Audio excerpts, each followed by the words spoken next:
Nunca imaginé que mi mayor error sería confiar en alguien que se hacía llamar mi hermano.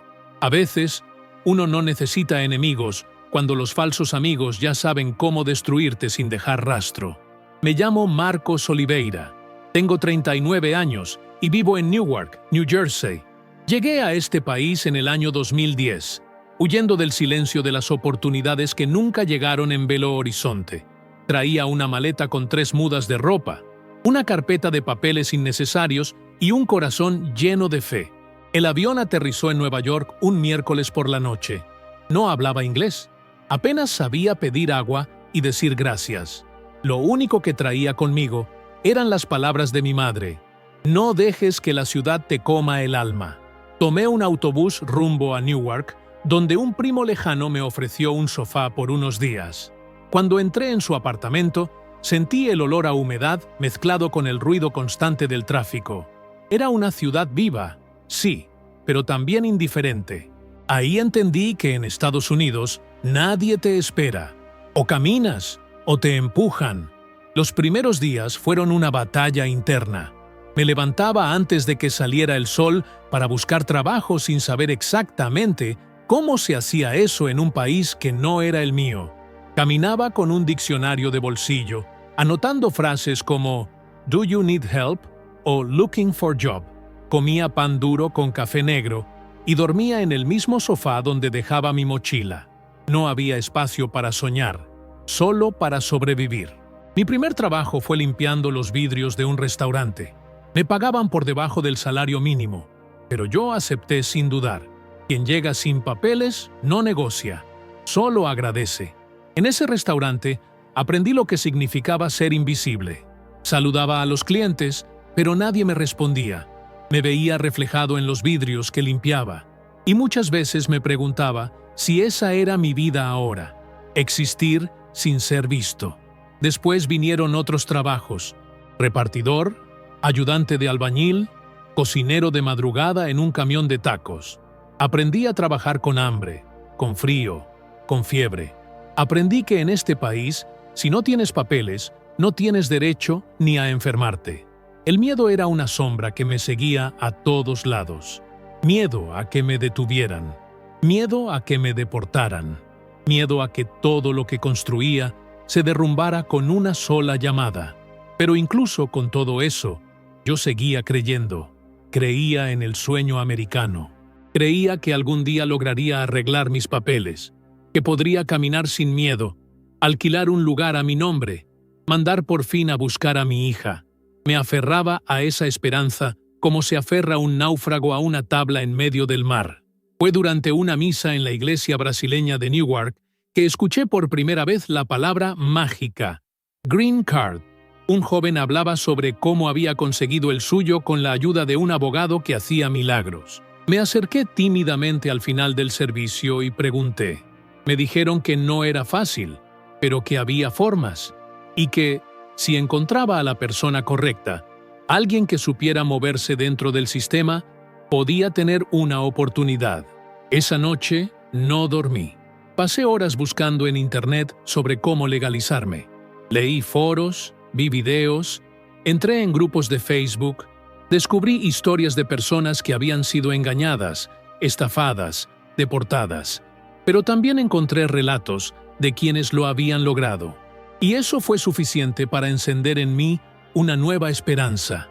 Al día siguiente, le conté a un compañero de trabajo lo que había escuchado.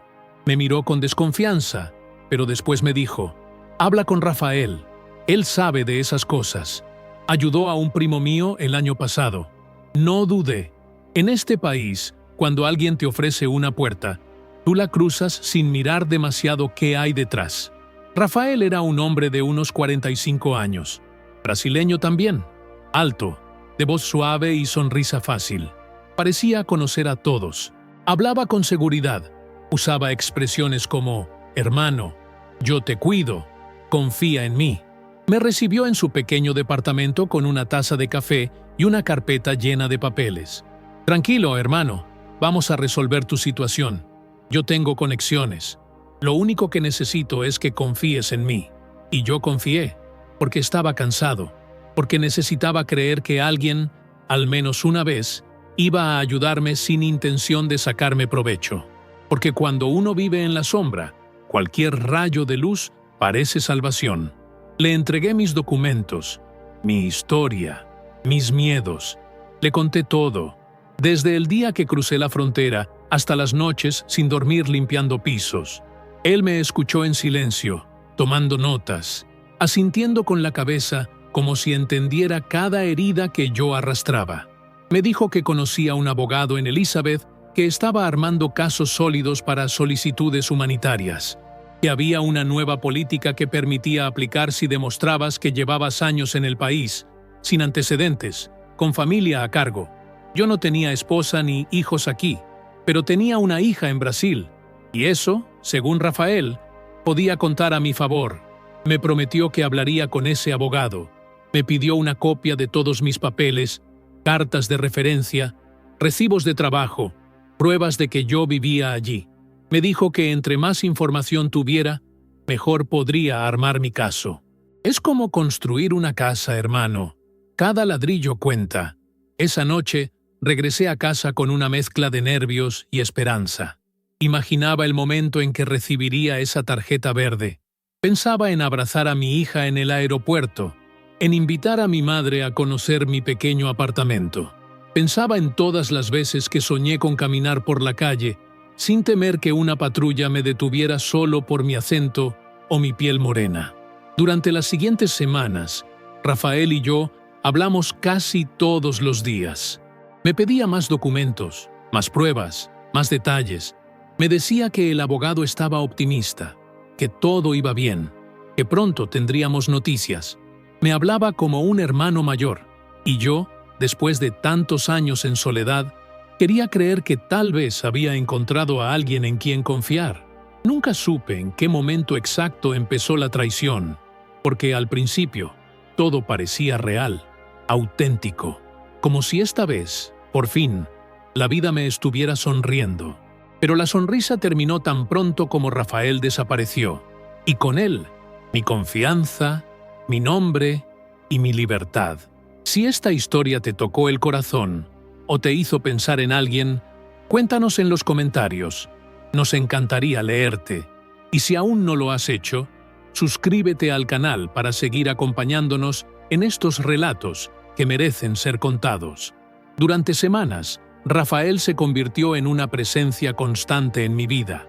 Siempre aparecía con la misma calma, con ese tono sereno que daba la impresión de que todo estaba bajo control. Me hablaba con una seguridad casi paternal, como si realmente se preocupara por mí, como si llevara años viendo cómo muchos inmigrantes eran devorados por el sistema, y él fuera el único que sabía cómo evitarlo. Me decía cosas como: hermano, yo pasé por lo mismo. Yo sé lo que se siente no poder dormir por miedo, pero yo te voy a sacar de eso. Recuerdo un día específico, un miércoles nublado, cuando me llevó a una cafetería cerca de Ferry Street. Mientras tomábamos un café con leche y comíamos pan de queijo, me explicó que el primer paso era reunir todos mis documentos, actas de nacimiento, comprobantes de envío de dinero, cartas de recomendación de mis empleadores. También me pidió pruebas de que llevaba años en el país, fotos, recibos de alquiler, facturas de teléfono. Cuanto más demuestres que eres parte de esta comunidad, mejor. El abogado con el que trabajo lo va a usar todo en tu favor, me dijo con convicción. Esa noche llegué al apartamento donde vivía y me senté en el suelo, rodeado de papeles. Busqué entre mis cosas cada evidencia de mi vida aquí. Había fotos mías en el restaurante donde trabajé como lavaplatos, mensajes de cumpleaños enviados por amigos, facturas del supermercado, recibos de Western Union, incluso una postal que mi hija me había enviado desde Belo Horizonte para mi cumpleaños. Esa postal decía: para mi papá valiente, que trabaja lejos para darnos un futuro. Te amo. Lloré abrazado a esa postal. Me sentía más cerca que nunca de lograr algo. Confiar en Rafael era, en ese momento, lo único que tenía. Y lo que más dolía es que no había ninguna señal clara de peligro. Él no pedía dinero al principio. No me presionaba.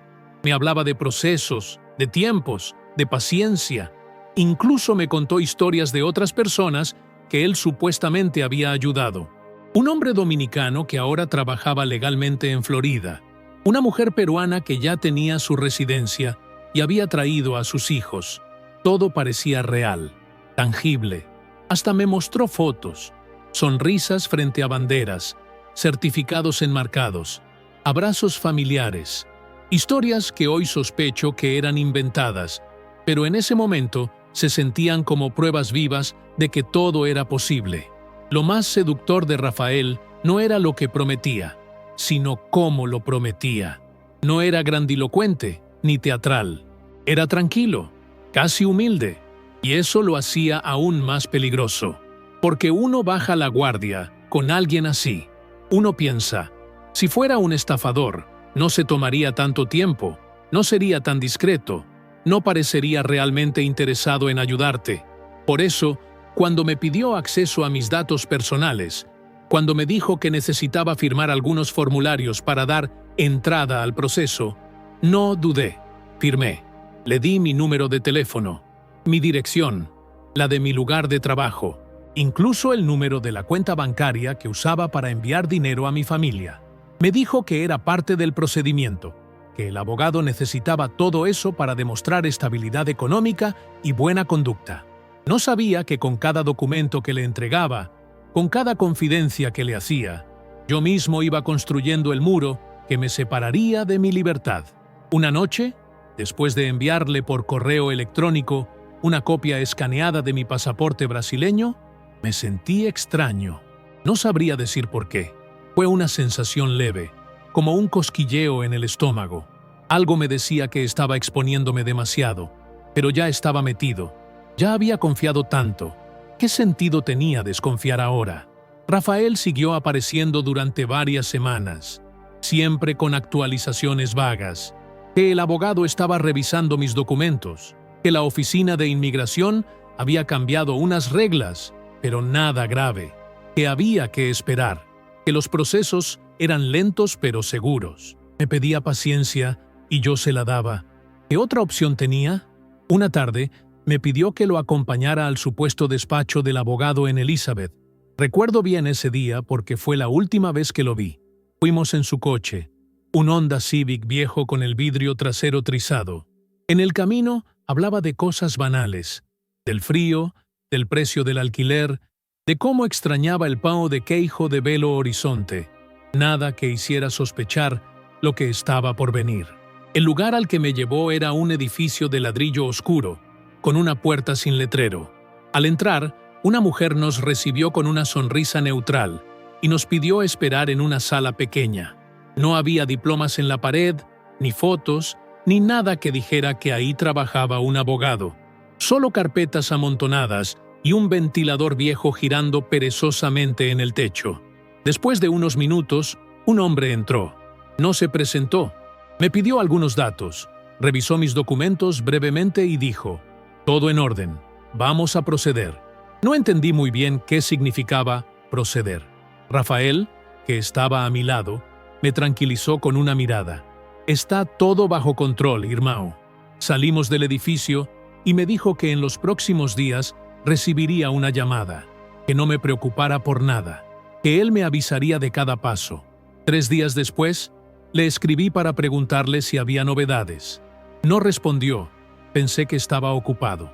Le volví a escribir 2 días después. Nada. Lo llamé. Su número estaba fuera de servicio. Fui al edificio en Elizabeth. Estaba cerrado. Nadie respondía. Le pregunté a amigos en común, pero nadie sabía dónde estaba. Había desaparecido como si nunca hubiera existido. Y con él se había ido todo lo que yo era. Lo más devastador no fue solo la traición, sino la forma en que me sentí después. Culpable por haber confiado, avergonzado por haber creído, vulnerable por haber entregado todo sin dudar. Me miraba al espejo y me preguntaba, ¿cómo no lo viste venir? Pero no había señales claras. Solo esa fe ciega que uno desarrolla cuando el miedo lo empuja a buscar salvación en cualquier esquina. Esa misma semana, recibí una visita inesperada en el lugar donde trabajaba. 2 hombres con acento serio y chaquetas oscuras Me llamaron por mi nombre. Me mostraron una identificación. Eran agentes de inmigración. Y entonces entendí. Rafael no había desaparecido. Rafael me había entregado. ¿Qué parte de esta historia resonó contigo? Déjanos tu reflexión en los comentarios. Tu voz también forma parte de este camino. Y recuerda suscribirte, porque vienen muchas más historias que vale la pena escuchar. La sensación de traición no llegó de golpe.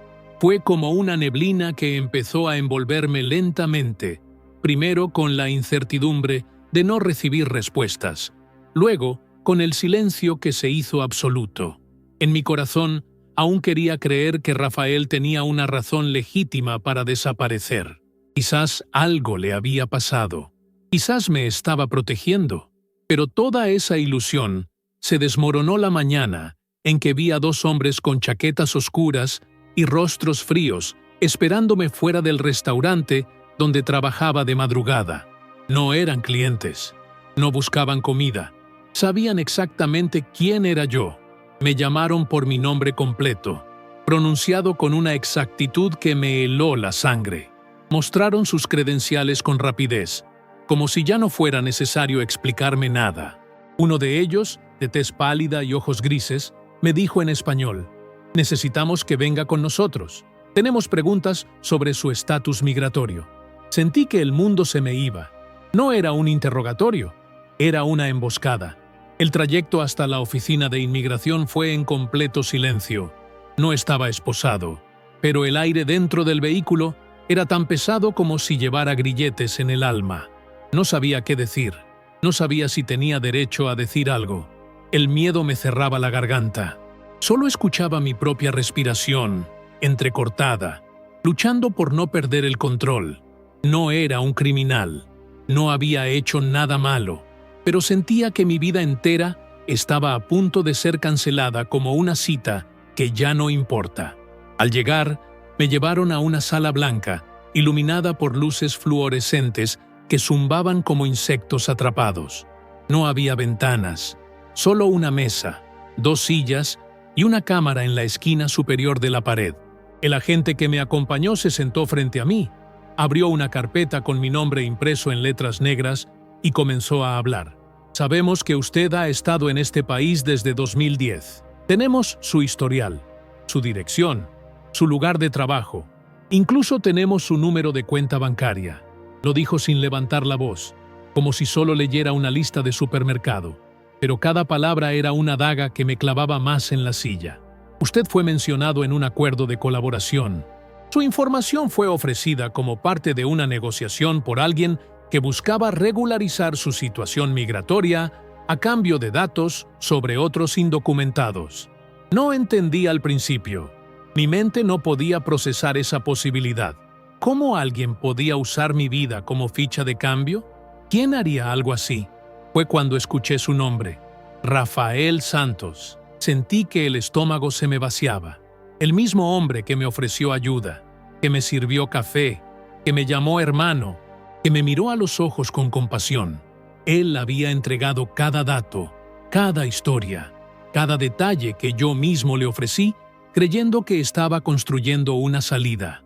No solo me había traicionado, me había vendido, había utilizado mi identidad como moneda para comprar su libertad.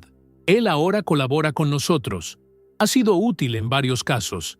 A cambio, está tramitando su Green Card bajo una figura legal que permite la cooperación de inmigrantes a cambio de beneficios migratorios.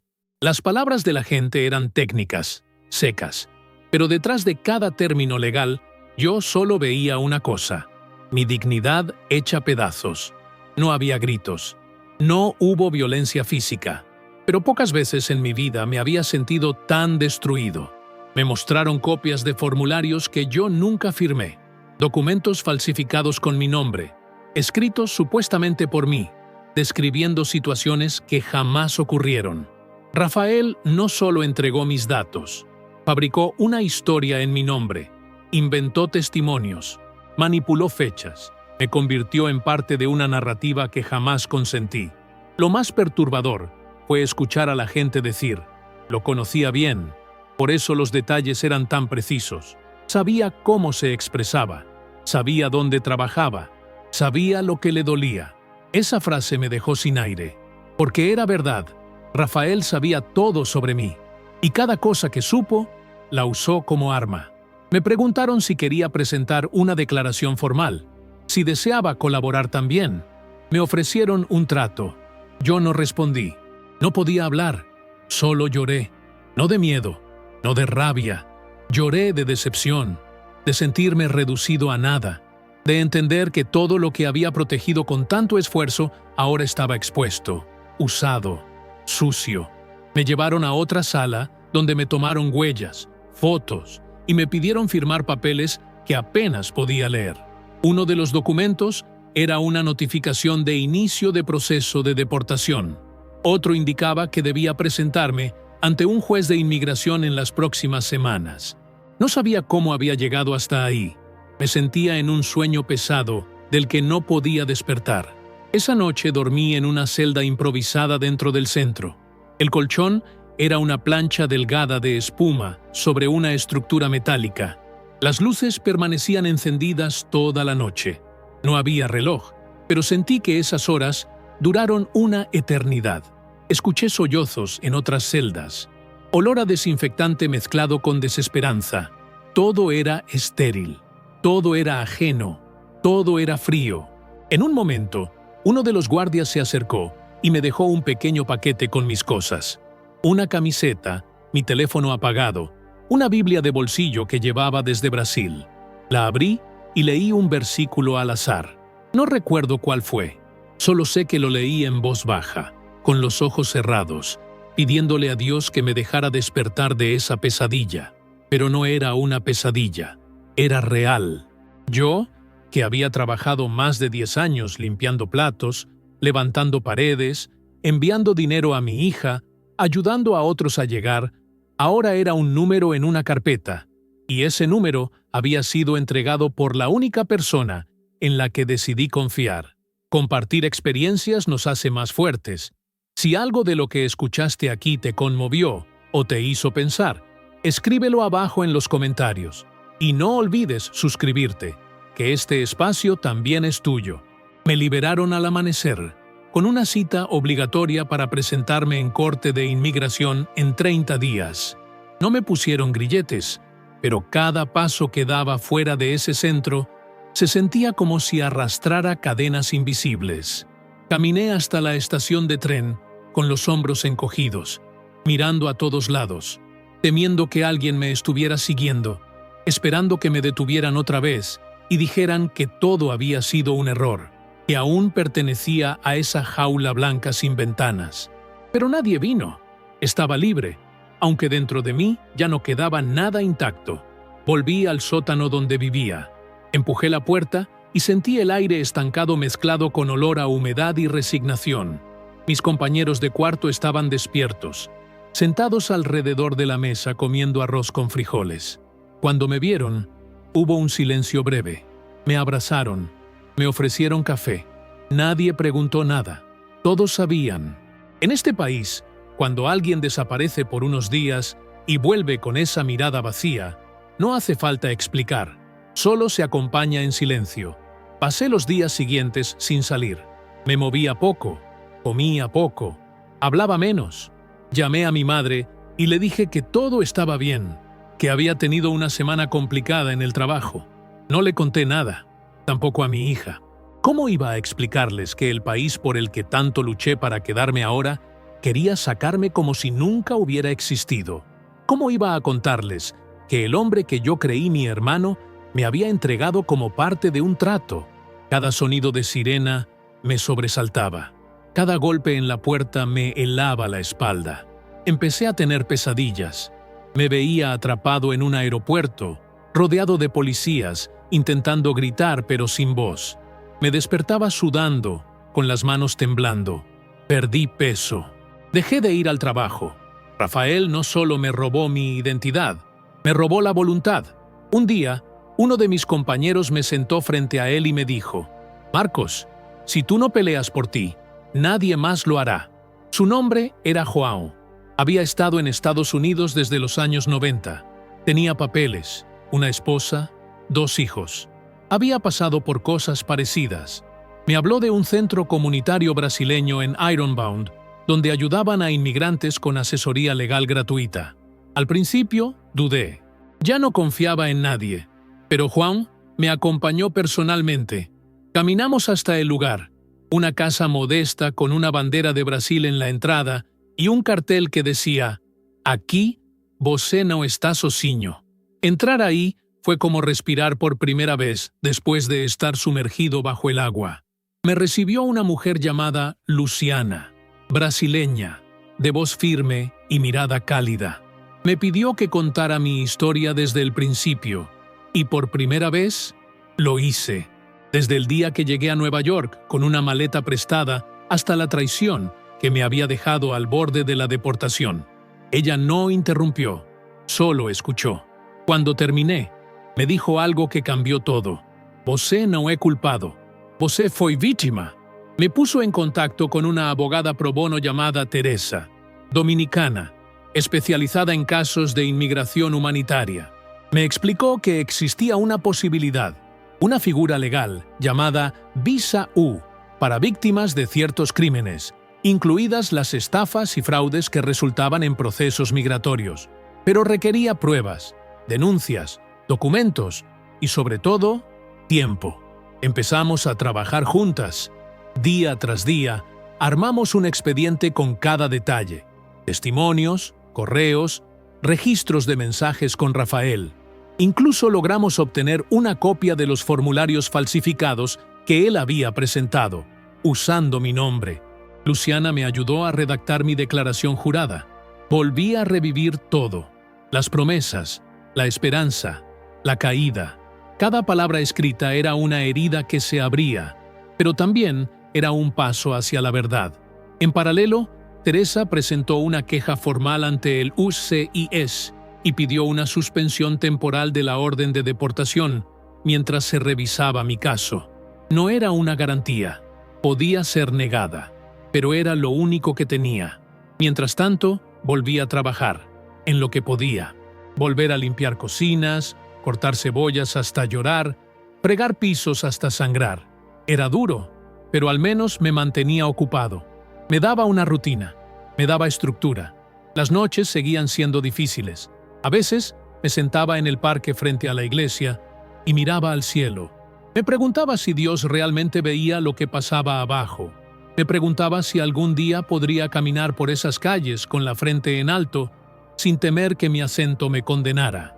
Me preguntaba si mi hija podría algún día visitarme, sin sentir que su papá era un fugitivo de un sistema que no perdona errores ni confianzas mal puestas. Pasaron semanas, luego meses, y finalmente, un día, Luciana me llamó con voz agitada. «Marcos, recibimos una carta». Me temblaron las piernas. Corrí hasta el centro. La carta era del UCIS. No era una resolución definitiva, pero sí una respuesta. Habían aceptado revisar mi caso bajo criterios humanitarios. Era la primera luz real en meses. Lloré en ese pasillo como un niño, no porque estuviera todo resuelto, sino porque por fin alguien, en algún escritorio, había decidido no cerrarme la puerta sin leer mi historia, porque por una vez sentí que tal vez no estaba completamente solo.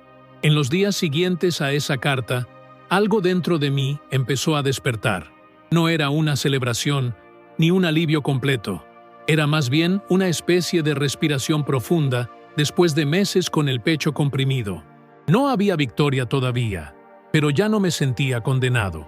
Teresa, la abogada, me explicó que la aceptación para revisión del caso no era sinónimo de aprobación. Aún existía la posibilidad de que todo terminara mal, pero también, por primera vez, existía la posibilidad de que todo terminara bien.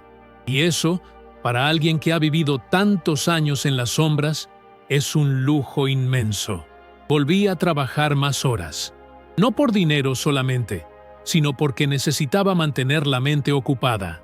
Lavaba autos en una estación durante el día y por las noches hacía limpieza en una empresa de oficinas en el centro de Newark.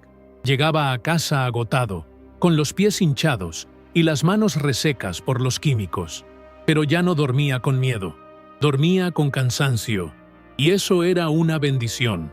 Un viernes por la tarde, mientras pasaba el trapo en una oficina vacía, encontré en un escritorio una foto familiar, una pareja abrazando a dos niños, todos vestidos con camisetas de los Yankees. La imagen me hizo sonreír y me dolió al mismo tiempo, porque yo también tenía una hija, y ella seguía creciendo sin mí. Le escribía mensajes cada noche, aunque a veces no pudiera llamarla.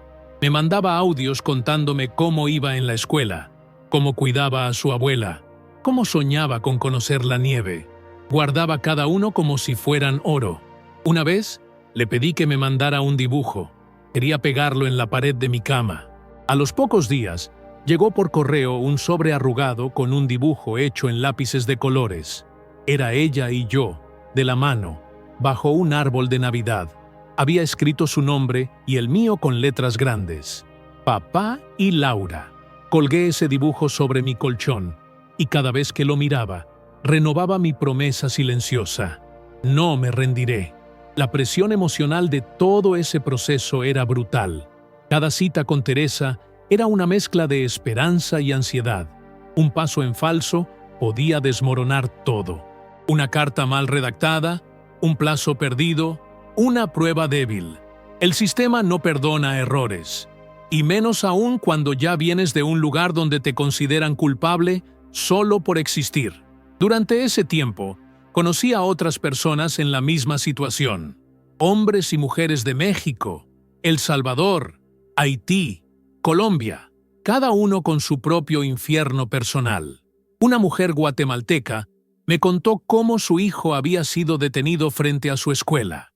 Un joven ecuatoriano había pasado 4 meses en un centro de detención en Texas sin acceso a un abogado. Todos teníamos cicatrices invisibles, marcas profundas de un sistema que nos exigía ser invisibles hasta el día que decidía verte, para echarte. Me hice voluntario en el mismo centro comunitario donde me habían ayudado. Empecé a traducir documentos para otros brasileños, a ayudar a llenar formularios, a explicar cómo funcionaba el proceso migratorio. No era abogado, no tenía poder, pero tenía experiencia. Y en un mundo donde cada paso en falso puede costarte la vida, tener a alguien que ya caminó ese camino puede ser la diferencia entre el desastre y la sobrevivencia. Una tarde, mientras ayudaba a una señora mayor a entender una notificación del ICE, Luciana se me acercó. Me miró con una sonrisa que mezclaba orgullo y tristeza. «Você mudou, Marcos.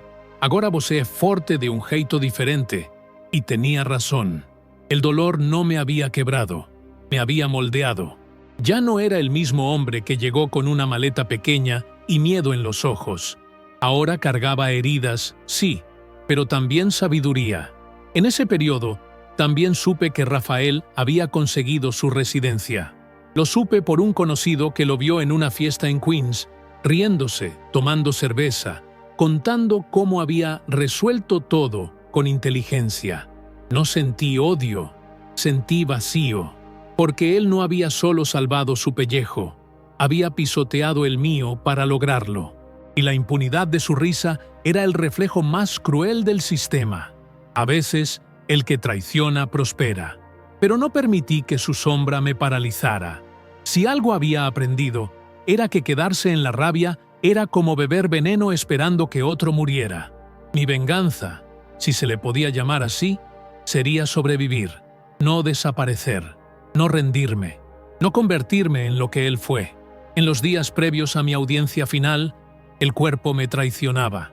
Tenía sudores nocturnos, taquicardia, náuseas. Teresa me preparó como si fuera a enfrentar un juicio criminal. Practicamos cada respuesta. Me enseñó a mirar al juez a los ojos, a contar mi historia con claridad. Tú no estás rogando, Marcos. Estás reclamando tu derecho a existir con dignidad. El día de la corte amaneció gris. Llovía. Me puse mi mejor camisa, la que usaba en los cumpleaños. Llevaba conmigo una carpeta con todas mis pruebas. Fotos, cartas, facturas, el dibujo de Laura. En el pasillo del juzgado, mientras esperaba mi turno, vi a un hombre con los ojos rojos abrazando a su esposa. Una niña dormía sobre su regazo. Vi en ellos el mismo miedo que sentía yo, pero también vi resistencia. Cuando llamaron mi nombre, sentí que mis piernas no respondían, pero avancé. Entré a esa sala pequeña con paredes blancas, donde un juez de rostro severo y voz monótona comenzó a revisar mi expediente. Teresa habló con precisión. Cada palabra era una línea de defensa contra el olvido. Y luego me tocó a mí. Respiré hondo y hablé, con voz temblorosa al principio, pero firme. Conté cómo llegué, cómo luché, cómo fui traicionado. Le hablé de mi hija, de mi trabajo, de mi fe. No lloré, pero cada palabra tenía peso. Cuando terminé, hubo silencio.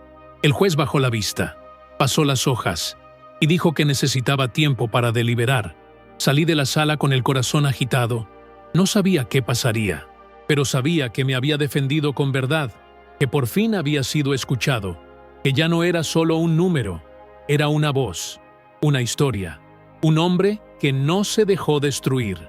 Los días siguientes a la audiencia fueron los más largos de mi vida.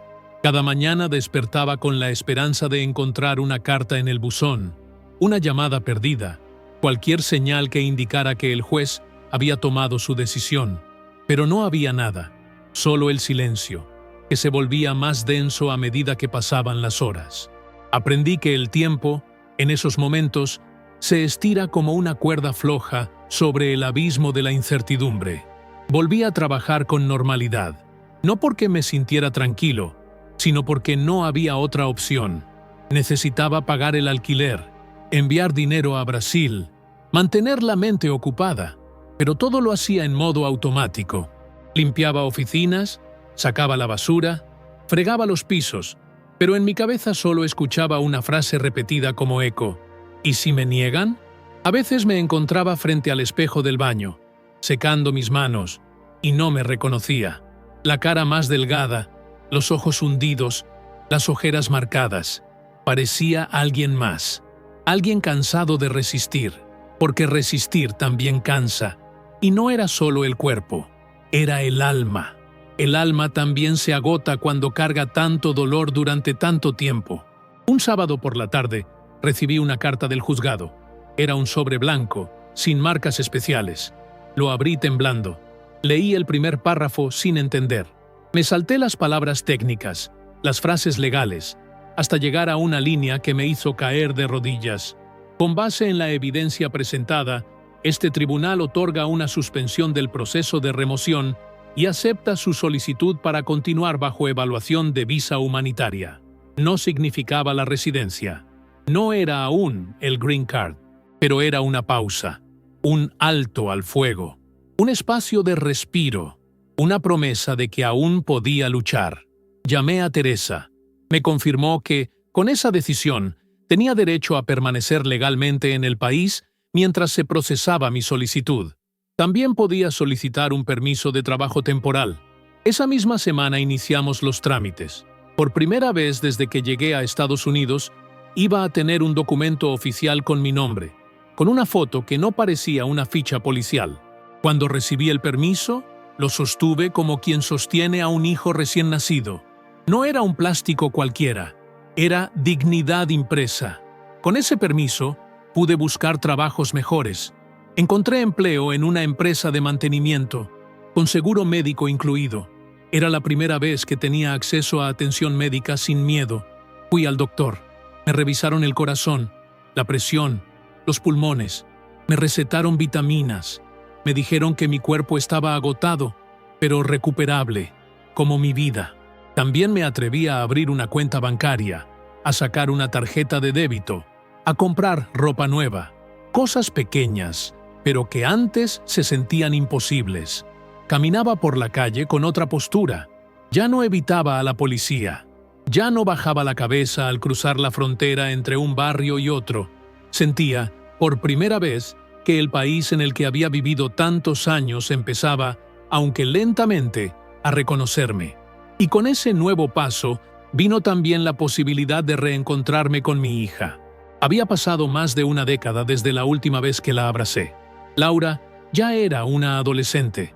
alta, con el cabello largo, los ojos de su madre y mi misma sonrisa. Hablábamos por videollamada, pero nunca era suficiente. Quería verla, sentirla, saber si todavía recordaba cómo sonaba mi voz sin la distorsión de una pantalla. Teresa me explicó que, con el permiso actual, aún no podía traerla, pero si el proceso seguía avanzando y se aprobaba la visa humanitaria, podría solicitar la reunificación familiar. Era un proceso lento, burocrático, pero real. Y eso bastaba. Empecé a escribirle cartas físicas, a mano, como las de antes. Le contaba sobre el clima, sobre mi rutina, sobre los lugares que soñaba mostrarle. Le envié fotos del parque donde me sentaba a pensar en ella, de la iglesia donde prendía velas por su salud, del mural que había pintado un artista latino en la esquina de la calle principal. Era mi forma de traerla a mi mundo, aunque fuera en palabras. Una de esas cartas regresó con una nota de su puño y letra. «Papá, no importa cuánto tiempo pase, yo siempre te estoy esperando». Esa frase se quedó grabada en mi pecho como un tatuaje invisible. Era mi motor, mi guía. Con el tiempo, empecé a dar charlas en el centro comunitario. Me invitaban a contar mi historia a otros recién llegados. No era fácil. Revivir cada detalle dolía. Pero entendí que había fuerza en compartir, que mi historia podía prevenir que otros cayeran en las mismas trampas, que podía abrir los ojos de quienes aún creían en promesas falsas, como yo lo hice con Rafael. Una tarde, después de una de esas charlas, un joven me abrazó y dijo: «Gracias, ahora sé en quién confiar». Hoy y ahí entendí que cada palabra dicha valía la pena. Porque en este país muchas veces no tenemos nada, pero podemos ser todo para alguien que aún no sabe por dónde empezar. La vida comenzó a ordenarse. Con el permiso de trabajo, pude alquilar una habitación propia. Era pequeña, pero solo mía. Pinté las paredes, puse cortinas azules, una planta en la ventana y en el centro, el dibujo de Laura. Cada noche, antes de dormir, le hablaba en voz baja. Le decía: «Papá sigue aquí, firme, vivo, esperándote». Un día, en el buzón, encontré una carta del Departamento de Inmigración. No era una resolución, era una notificación de avance. Mi solicitud había pasado a la siguiente etapa. Faltaban documentos, entrevistas, exámenes, pero el proceso seguía. Y mientras eso pasaba, yo también seguía. Aprendí inglés con más firmeza, hice nuevos amigos, reí más seguido, volví a cantar en la ducha, a preparar feijoada los domingos, a caminar sin prisa, cosas simples que había olvidado cómo se sentían. Porque a veces, sobrevivir no es solo seguir respirando, es recordar que la vida, incluso en medio del dolor, sigue teniendo sabor, y que cada pequeño paso hacia adelante es un acto de victoria silenciosa sobre todo lo que quiso destruirnos. Las primeras semanas después de recibir el permiso de trabajo y la suspensión de deportación fueron como entrar en un mundo paralelo. Todo lo que antes era amenaza constante ahora parecía, por momentos, una ilusión distante. Sin embargo, lo que nadie te dice es que cuando dejas de pelear por sobrevivir a cada minuto, es cuando empieza otra lucha, la de aprender a existir de nuevo. Y eso, para alguien que ha vivido escondido, puede ser más desafiante que todo lo anterior. Una mañana, mientras caminaba por Market Street para tomar el bus, escuché a dos hombres hablar en portugués. Uno de ellos mencionó el nombre de Rafael. Me detuve sin pensarlo. No conocía a los hombres, pero ese nombre activó algo visceral en mí. Me acerqué con cautela, sin mostrar demasiado interés, y fingí estar buscando una dirección mientras escuchaba. Lo que escuché me dejó con un sabor amargo. Rafael estaba ofreciendo consultorías de inmigración en otro barrio, ahora bajo otro nombre. Seguía usando las historias de otros para salvarse a sí mismo, como un depredador silencioso disfrazado de salvador. Quise denunciarlo. Lo intenté. Pero el sistema migratorio estadounidense no tiene mecanismos claros para castigar este tipo de traición cuando ocurre entre indocumentados. El silencio es parte del ecosistema.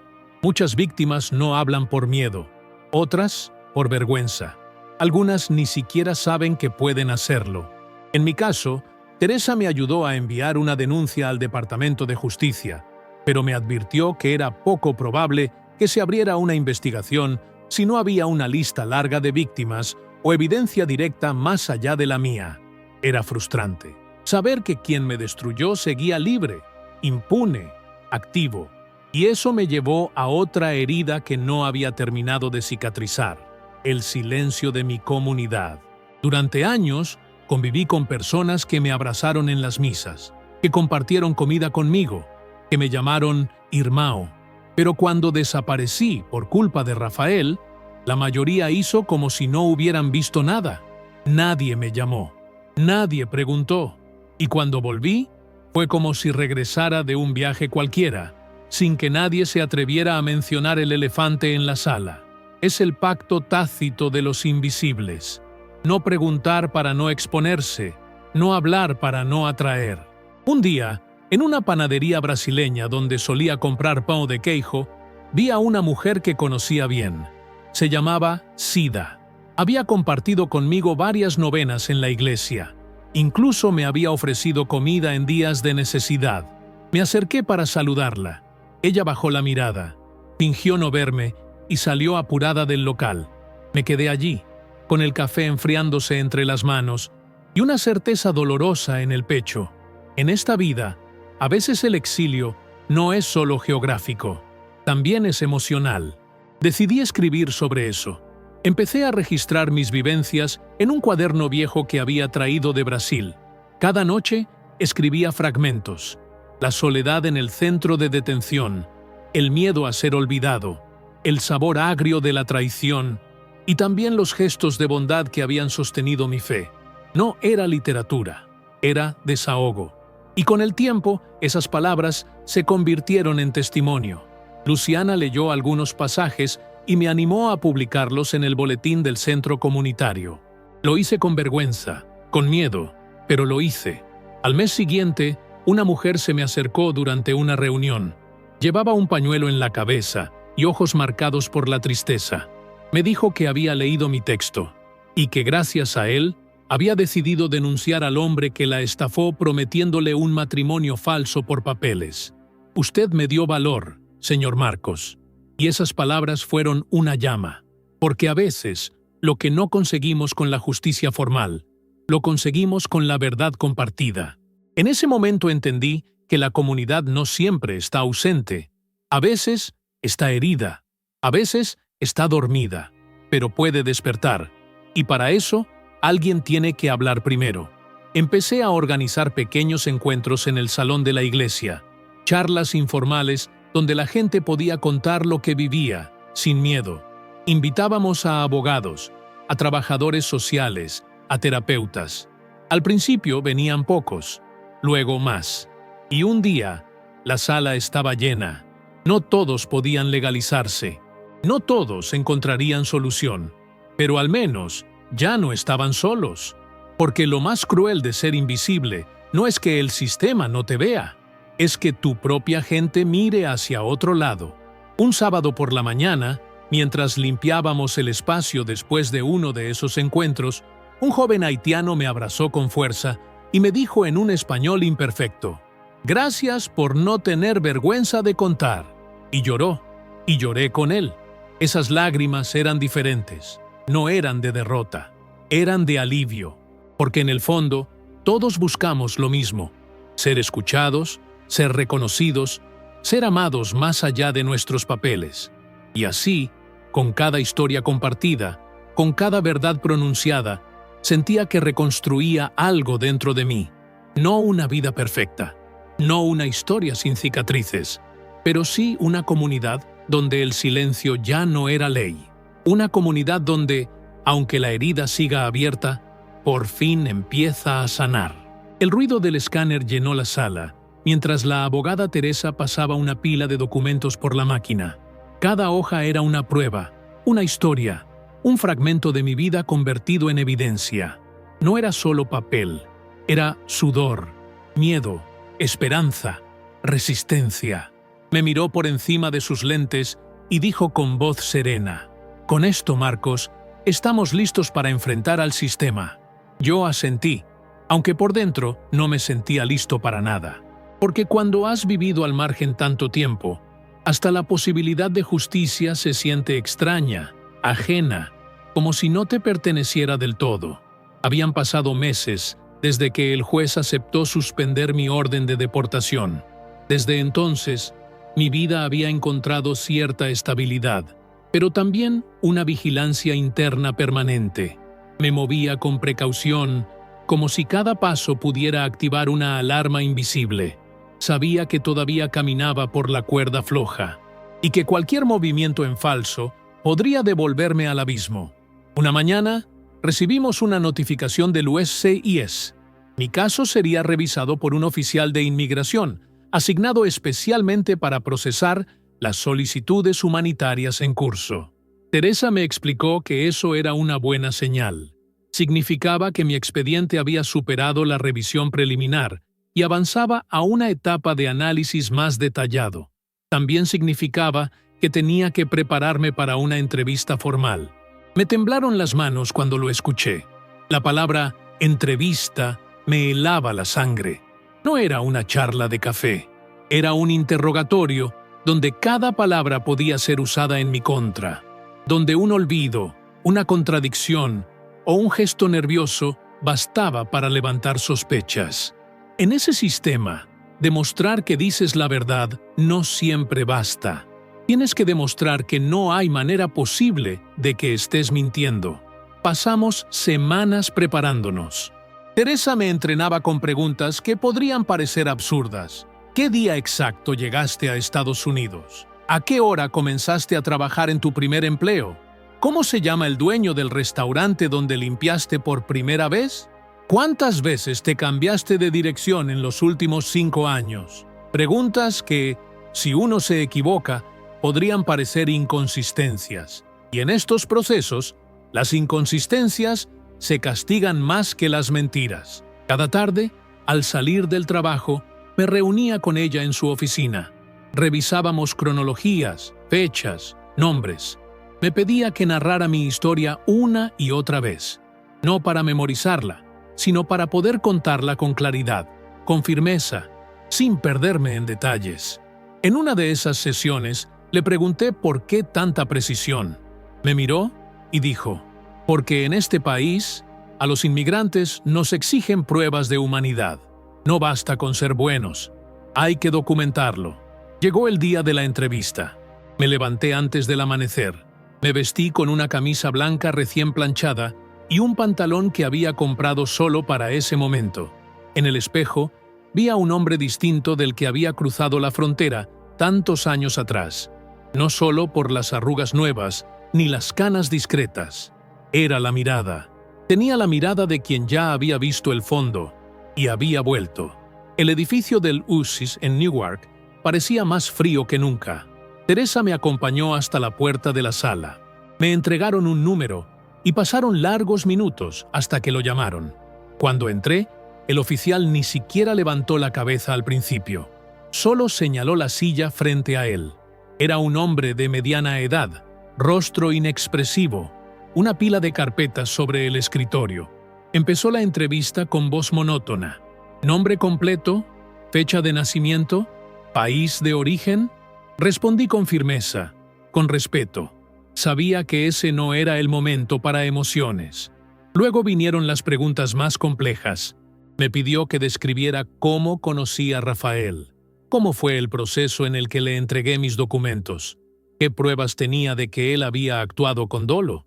Le mostré los mensajes, los correos, las copias de formularios falsificados. Me pidió que contara cómo fue el día que los agentes me detuvieron en el trabajo. Relaté todo con detalle. No omití nada. En un momento, me pidió que explicara cómo había afectado todo eso mi vida emocional. Hice una pausa.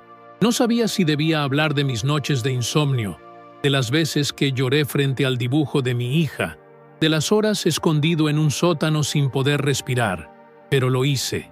Con voz quebrada, Le hablé del miedo, de la vergüenza, de la traición. Le dije que el día que Rafael me entregó, no solo perdí mi libertad, perdí mi fe en la gente. El oficial me observó en silencio durante unos segundos. Anotó algo. Me pidió que firmara una declaración jurada, ratificando todo lo que había dicho. Lo hice.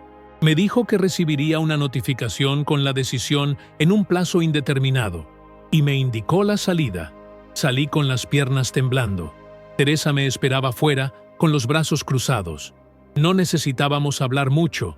Me dio una palmada en el hombro y dijo: «Hiciste lo que tenías que hacer». Caminamos en silencio hasta el tren. Afuera llovía. Esa misma noche, volví a escribir en mi cuaderno. Escribí todo lo que había sentido durante la entrevista: el frío de la sala, el tono neutro del oficial, el peso de cada respuesta. Pero también escribí algo que no había escrito antes. Por primera vez en mucho tiempo, sentí que me había defendido con dignidad, que había contado mi historia sin pedir perdón por existir. En los días siguientes, volví a mi rutina, pero ya no era igual. Esperar una respuesta oficial es como vivir con un eco constante. Cada vez que el teléfono suena, piensas que es la llamada. Cada carta en el buzón te acelera el corazón. Aprendí a vivir con esa tensión silenciosa, con esa mezcla de esperanza y temor que ya se había vuelto parte de mi ADN. Mientras tanto, seguía yendo al centro comunitario, ayudando a otros. Un joven venezolano, con apenas 20 años, me buscó un día. Estaba solo, sin familia, y había sido detenido en la frontera. Me preguntó qué debía hacer. No tenía respuestas mágicas, pero le conté mi historia. Le hablé de Teresa, de Luciana, del centro. Le dije que no estaba solo, y vi en sus ojos el mismo brillo que una vez tuve, el brillo de quien todavía cree que puede tener un lugar en este mundo. Esa noche, mientras regresaba a casa bajo una lluvia fina, comprendí algo. Tal vez la justicia no siempre llega como uno espera. Tal vez no hay garantías, pero lo que sí podemos hacer es seguir de pie, seguir hablando, seguir empujando hasta que alguien escuche, porque hay algo más poderoso que el miedo. Es la dignidad de no dejarse borrar. Las semanas posteriores a la entrevista se transformaron en una especie de limbo emocional. No había noticias, no había llamadas, no llegaba ninguna carta. La vida continuaba, pero lo hacía suspendida en una cuerda delgada entre la esperanza y el miedo. Iba a trabajar, regresaba a casa, ayudaba en el centro comunitario, hablaba con mi hija por videollamada, pero cada acción estaba envuelta en un silencio denso que parecía contener una tormenta invisible. El cuerpo, aunque se acostumbra al dolor, no deja de sentirlo. A veces me despertaba con el corazón acelerado, como si algo estuviera a punto de explotar. Comía sin apetito, caminaba con los pensamientos lejos. Me convertí en experto en disimular. Sonreía cuando tocaba. Respondía con cortesía. Decía, «Todo bien», incluso cuando sabía que no lo estaba, porque uno aprende que mostrar la verdad todo el tiempo cansa a los demás. Una tarde de viernes, mientras regresaba en el autobús con los zapatos mojados por la nieve, recordé una frase que había escuchado años atrás. La dignidad no es silenciosa, pero a veces tiene que esconderse para no morir. Y eso sentía exactamente, que mi dignidad, aunque intacta, estaba metida en un cajón esperando el momento de salir, no porque no existiera, sino porque el mundo no siempre tiene espacio para que brille. El proceso de inmigración me había mostrado lo compleja que puede ser la verdad. No basta con tenerla, hay que saber sostenerla, defenderla, explicarla, demostrarla, y aún así puede ser ignorada, porque en este sistema la verdad no siempre pesa más que el procedimiento. A veces, un error en una fecha, una firma mal ubicada, una palabra fuera de lugar, puede hacer que toda una vida sea borrada de un archivo. Teresa me explicó que en muchos casos, similares al mío, los rechazos no llegaban por falta de mérito, sino por detalles mínimos, formularios mal completados, documentos que nunca llegaron al expediente, o simplemente porque el funcionario encargado no tenía tiempo de revisar todo con atención. La humanidad, en muchos procesos, queda en segundo plano, y eso, por más que uno entienda cómo funciona el sistema, no deja de doler. Empecé a tener pensamientos oscuros, no de hacerme daño, pero sí de desaparecer, de irme a otro estado, de empezar de cero otra vez con otro nombre, en otro sitio, fantasías de fuga. No porque no tuviera razones para quedarme, sino porque el cansancio emocional era profundo. A veces, la incertidumbre duele más que la certeza del fracaso. Una noche, me encontré frente al armario sosteniendo mi maleta vieja, la misma con la que había llegado desde Brasil. Estaba rota, descolorida, con el cierre medio oxidado, pero seguía allí. Fue como mirar una versión de mí que ya no existía. La dejé en el suelo, me senté frente a ella y lloré. No por miedo, sino por agotamiento. Porque resistir, día tras día, sin saber cuándo terminará la batalla, consume partes de uno que ni siquiera sabía que tenía. Volví a escribir en mi cuaderno. Empecé a anotar no solo los recuerdos, sino también los nombres de las personas que me habían ayudado en el camino. Luciana, Teresa, Joao, la mujer que me abrazó en la iglesia, el joven que me agradeció por contar mi historia. Me di cuenta de que no estaba tan solo como creía, que, aunque el sistema fuera cruel, había personas que decidían todos los días ser justas dentro de él. Esa lista se convirtió en un recordatorio, un mapa de resistencia, porque en un mundo que te obliga a esconderte, cada acto de bondad es un refugio. Poco después, recibí una carta del USCIS. No era la respuesta final, pero sí una solicitud adicional.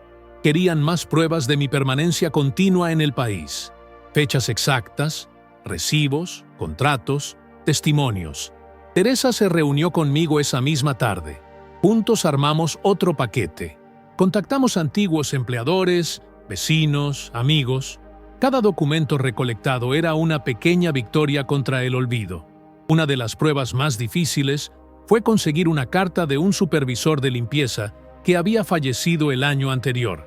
Sin embargo, su esposa aún conservaba un archivo de cartas de recomendación y notas que él había escrito. Cuando le expliqué mi situación, me entregó una copia de una hoja escrita a mano donde él había descrito mi trabajo como excepcional y confiable. La leí con lágrimas en los ojos. Ese hombre, sin saberlo, me había dado una herramienta para seguir luchando incluso después de su muerte. Lo que más me impactó fue que, al buscar estas pruebas, muchas personas se volcaron a ayudar. Una pareja dominicana con la que había compartido apartamento hace años me envió fotos de cumpleaños, recibos de renta, incluso un video antiguo donde aparecía yo cocinando feijoada en una parrilla portátil. Todo servía, todo contaba. Esos días, entre llamadas, escaneos y firmas, redescubrí algo que había olvidado, que también hay justicia en la memoria de los demás, porque cada persona que me ayudó a reconstruir mi propia historia me estaba diciendo, sin decirlo, que yo importaba, que había dejado huella, que no era invisible. Cuando por fin enviamos el nuevo paquete a Lucis, sentí una mezcla de alivio y vértigo. Era como lanzar una botella al mar, con la esperanza de que alguien, en alguna costa lejana, la encuentre, la abra y entienda lo que dice. Volví a esperar, pero esta vez no lo hice con los brazos cruzados. Seguí trabajando, pero también volví a permitirme pequeñas alegrías. Una tarde de domingo, preparé brigadeiros y los llevé al parque para compartir con los chicos del centro comunitario. Reímos, contamos chistes, hablamos de fútbol. Por un momento, el proceso migratorio quedó fuera de nuestras bocas. Éramos solo personas tratando de vivir, porque hay algo que aprendí a la fuerza. El sistema puede quitarte muchas cosas. Puede quitarte tu estatus, tu rutina, tu sentido de seguridad, pero si dejas que también te quite la alegría, entonces ya no queda nada por lo que pelear. Y yo Incluso después de todo, aún tenía mucho por lo que seguir peleando. Un jueves por la mañana, mientras limpiaba las ventanas de un edificio de oficinas en Harrison, mi celular vibró en el bolsillo de mi pantalón. Estaba empapado de sudor, con las manos llenas de jabón y el corazón pesado por la rutina de siempre. Pensé que sería un mensaje del grupo de voluntarios del centro comunitario, o tal vez mi hija mandando una foto más de su perro, pero no, era un correo de Lucis. El asunto decía, actualización importante sobre su caso. Sentí como si el mundo se detuviera. Dejé caer el trapo. Las piernas me flaquearon. Respiré hondo antes de abrirlo. El mensaje era breve. Informaba que, después de revisar toda la documentación adicional enviada, se había determinado que mi solicitud cumplía con los criterios necesarios para la aprobación preliminar. No era la residencia aún, pero significaba que el proceso avanzaba con una recomendación favorable. Esa frase me atravesó el pecho. Era la primera vez, en más de una década, que alguien del gobierno de este país decía por escrito que mi historia tenía mérito. Corrí fuera del edificio. No podía contener las lágrimas. Me apoyé contra la pared de ladrillo, con el sol dándome en la cara, sintiendo que por fin el universo respiraba conmigo.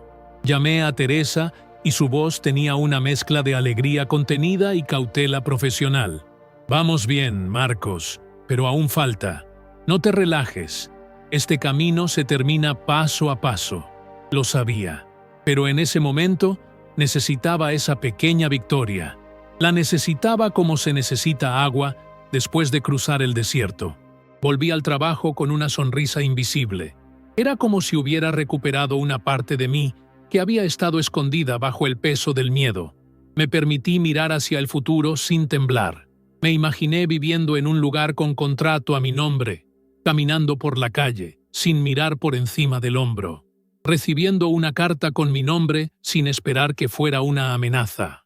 Días después, mientras organizábamos un evento de orientación legal para nuevos inmigrantes, conocí a una joven hondureña que había llegado hace apenas 4 meses. Tenía los ojos grandes, llenos de preguntas. Me pidió que le contara cómo era todo después del miedo. Le respondí sin pensar. No se va del todo, pero se aprende a caminar con él sin dejar que te paralice. Ella asintió en silencio, y yo entendí que mi historia, esa que tanto me dolió escribir, ahora era un faro para otros que apenas comenzaban a hundirse en la niebla. Una tarde, recibí una llamada de Luciana. Su voz estaba agitada. Me dijo que pasara por el centro comunitario cuanto antes. Llegué corriendo, con el corazón acelerado y sin saber qué esperar. Me recibió con una sonrisa y una carpeta en la mano. Era una copia impresa del expediente que habían armado con mi caso, ahora archivado como ejemplo para otros procesos similares. Lo van a usar para entrenar a nuevos defensores. Tu historia, Marcos, va a ayudar a que otros no pasen por lo mismo. Me quedé sin palabras, no por orgullo, sino por la magnitud del gesto, porque durante años fui un número, una carpeta más, un caso sin rostro, y ahora mi testimonio iba a ser usado como herramienta para mejorar la defensa de otros. Era como si por fin el dolor que había vivido tuviera un propósito más grande que solo sobrevivirme. Volví a casa esa noche con la carpeta en las manos, como si llevara un trofeo invisible. La dejé sobre la mesa, junto al dibujo de Laura. Me senté en silencio y pensé en todo lo que había pasado. Desde aquella tarde en que Rafael me miró a los ojos y me dijo, confía en mí, hasta ese instante en que la justicia, aunque lenta, parecía haber comenzado a reconocer que yo tenía voz, que yo tenía nombre, que yo tenía historia. Pero fue esa misma noche, cuando revisaba mis cosas, que encontré un papel doblado dentro de mi Biblia de bolsillo. Era una nota escrita por mí mismo durante mi primera noche en el centro de detención. Decía, si salgo de aquí, no me voy a esconder nunca más. Lo había olvidado. Lo escribí cuando aún tenía miedo de todo, cuando pensaba que el mundo ya no tenía lugar para mí. Leerlo ahora, con las manos limpias y los papeles en regla, me estremeció. Cumplí esa promesa. No me escondí, incluso cuando todo me decía que debía hacerlo. En las semanas siguientes, el proceso avanzó. Me citaron para una segunda entrevista de verificación. Esta vez, el tono fue distinto. El oficial era más humano. Me hizo preguntas personales, casi íntimas. Me pidió que le hablara de mi hija, de cómo me imaginaba mi vida aquí dentro de 5 años. Le hablé de una casa sencilla, de una cena los domingos, de pasear por la calle con ella sin miedo. Le hablé de cosas que para muchos son cotidianas, pero que para nosotros, los que vinimos sin papeles, son sueños revolucionarios.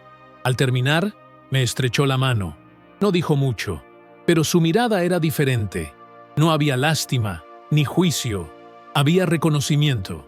La carta definitiva aún no había llegado, pero todo indicaba que el camino estaba cerca de completarse. Y sin embargo, no podía evitar sentir una especie de vértigo.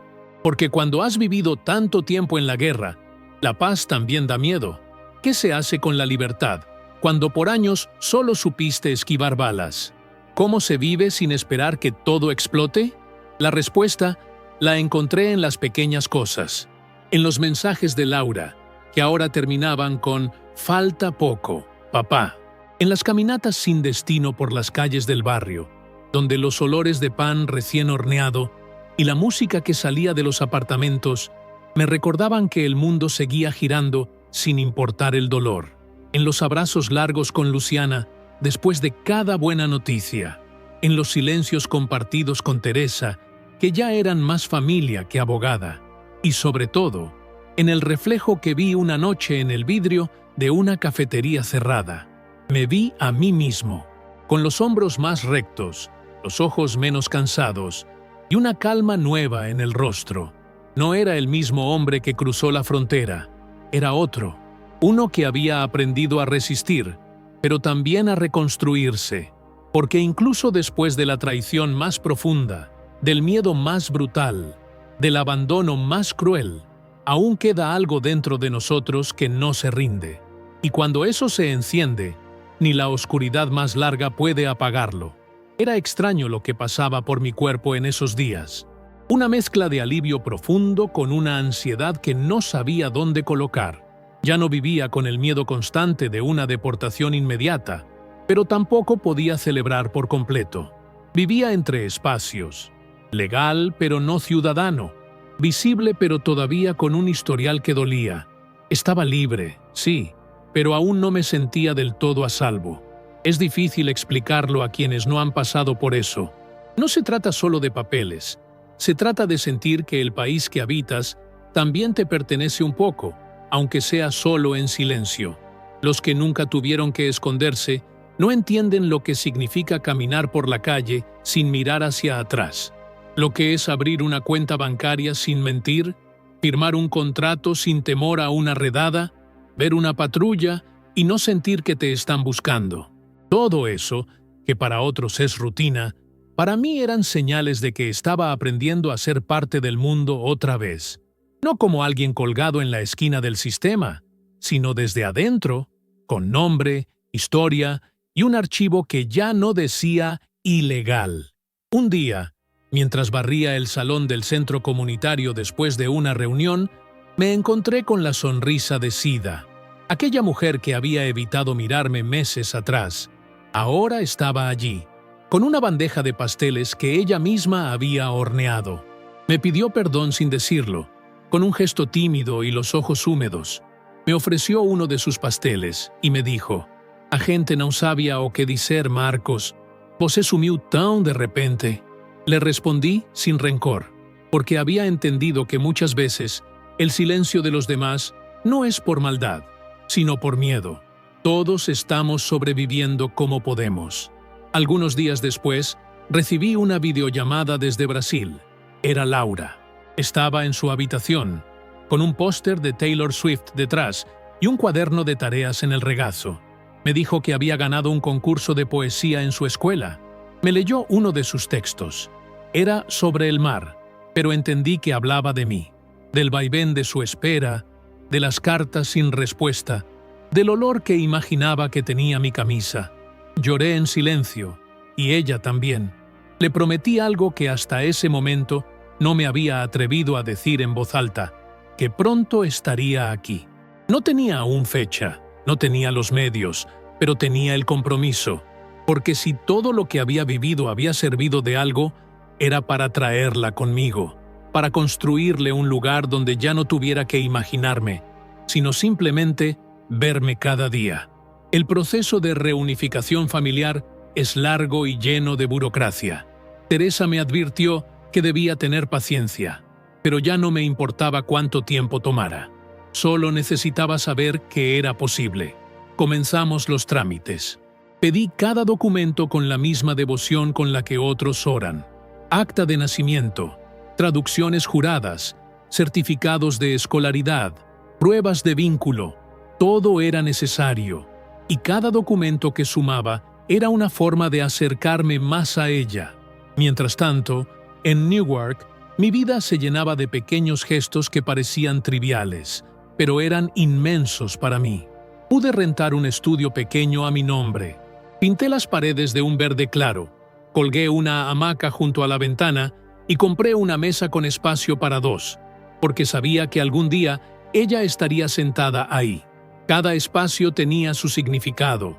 El armario con su parte vacía, esperando su ropa. Un portarretrato con su foto en la mesita de noche.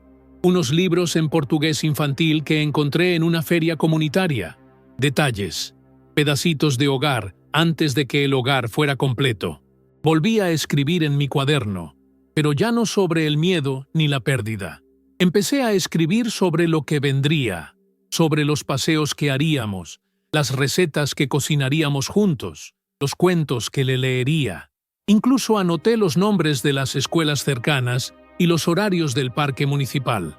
Me volví experto en imaginar el futuro, no como una ilusión, sino como una hoja de ruta.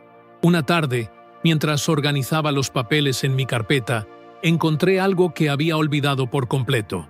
Era una foto mía, tomada muchos años atrás, recién llegado. Estaba más delgado, con los ojos hundidos, sentado en una banqueta de metal en la cocina del restaurante. Me quedé mirándola largo rato. No sentí pena, ni rabia. Sentí respeto por ese hombre, porque fue él quien resistió cuando yo ya no quería seguir. Fue él quien se tragó las lágrimas, quien aceptó condiciones injustas, quien caminó bajo el frío con zapatos rotos. Fue él quien me trajo hasta aquí. Y ahora que lo pensaba, ya no sentía vergüenza de ese pasado. Al contrario, era la raíz de todo lo que estaba floreciendo, porque sin aquel silencio no habría ahora esta voz firme, sin aquella invisibilidad no habría ahora esta presencia real en cada espacio que ocupo. Poco a poco comencé a ser invitado a otros espacios. Me pidieron que hablara en una escuela sobre migración, luego en una iglesia de Brooklyn, luego en un podcast comunitario. No era fama, ni buscaba ser referente, pero cada vez que alguien me decía, yo también pasé por eso, se creaba un puente, y los puentes, en este mundo de muros y fronteras, son milagros. Había quienes me preguntaban cómo no había perdido la fe, y siempre respondía lo mismo, porque hay algo que los papeles no pueden medir, y es la voluntad de quedarse de pie, incluso cuando todo intenta derribarte. Una mañana, mientras caminaba por la feria del barrio, encontré un globo de helio en forma de corazón con la palabra Chegou, escrita con marcador permanente. Nadie supo decirme quién lo había escrito ni por qué estaba allí, pero lo tomé como un mensaje. Lo até a la manija de mi puerta y lo dejé flotando varios días. Era una señal, mi señal, porque sí, después de tantos años, sentía que finalmente había llegado a un lugar, a un tiempo, a una versión de mí que por fin merecía quedarse. Amaneció lloviendo el día que llegó la carta final. No era una tormenta violenta, sino esa lluvia fina y constante que parece limpiar el aire de todo lo que duele. Yo no lo sabía, pero ese día iba a marcar el cierre de una etapa de mi vida. Cuando vi el sobre de Lucy's entre las cartas del buzón, mi cuerpo reaccionó antes que mi mente. Las manos me temblaban, la respiración se hizo corta, y sentí esa presión en el pecho que uno solo experimenta cuando está a punto de recibir una respuesta que puede cambiarlo todo. Subí las escaleras sin abrirlo. Me senté frente a la ventana, escuchando la lluvia contra el vidrio. Toqué el papel como quien acaricia una herida vieja. No era solo una carta, era el eco de años de lucha, de madrugadas en silencio, de lágrimas escondidas, de sonrisas prestadas, de abrazos que aún no habían llegado. La abrí con lentitud, leyendo cada palabra como si fuera sagrada. Y ahí estaba, la frase que soñé durante más de una década. Su solicitud ha sido aprobada. Se le concede la residencia legal bajo los términos establecidos. No pude hablar. Cerré los ojos. Respiré y lloré. Pero esta vez lloré distinto. No era tristeza. Era gratitud. Era alivio. Era victoria. Era como si mi alma se hubiera quitado un abrigo mojado que llevaba puesto desde hacía demasiados inviernos. Pensé en mi madre, en sus oraciones frente al altar de la Virgen. Pensé en mi hija, en cada carta, cada dibujo, cada llamada que nos mantuvo conectados a pesar de la distancia. Pensé en aquel cuaderno donde escribí mi historia, en cada noche que le hablé al techo oscuro preguntando si todo esto valía la pena. Y la respuesta estaba ahí, frente a mí, con tinta negra sobre papel blanco. Sí, valió la pena. Salí a la calle bajo la lluvia, sin paraguas. Caminé hasta el parque del barrio, el mismo donde tantas veces me senté a pensar si debía seguir o dejar todo. Me mojé por completo y sonreí, porque esta vez no era el agua de la incertidumbre, era bautismo, era renacimiento. Era mi primer día como alguien que ya no tiene que esconderse. Esa tarde llamé a Laura. Le mostré la carta por videollamada. Ella gritó, saltó, lloró. Me dijo, «¿Ya no estás preso, papá?» Y tenía razón, porque no se trata solo de barrotes o fronteras físicas. El exilio también vive en el corazón. Y ese día, el mío volvió a casa. La semana siguiente, iniciamos oficialmente los trámites de reunificación. Esta vez, con un equipo legal que no solo conocía mi caso, sino que creía en él. Teresa me acompañó a cada paso, y cuando firmé la solicitud para traer a Laura, sus ojos se llenaron de emoción.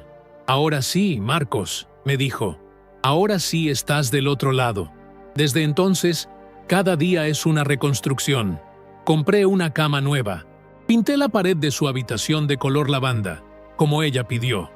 Compré libros en español, un cuaderno para que escriba sus poesías y una bicicleta usada que encontré en un mercadito. No necesito más. No quiero más. Lo único que deseo es tenerla aquí. Abrazarla sin tiempo, sin miedo, sin visas que expiren. Hoy miro mi vida y veo cicatrices. Sí, pero también veo raíces. Fui traicionado, usado, olvidado. Pero no destruido. Aprendí que hay algo más fuerte que el sistema, y es la voluntad de un ser humano que decide no rendirse. Aprendí que, incluso cuando todo parece perdido, una carta puede cambiarlo todo.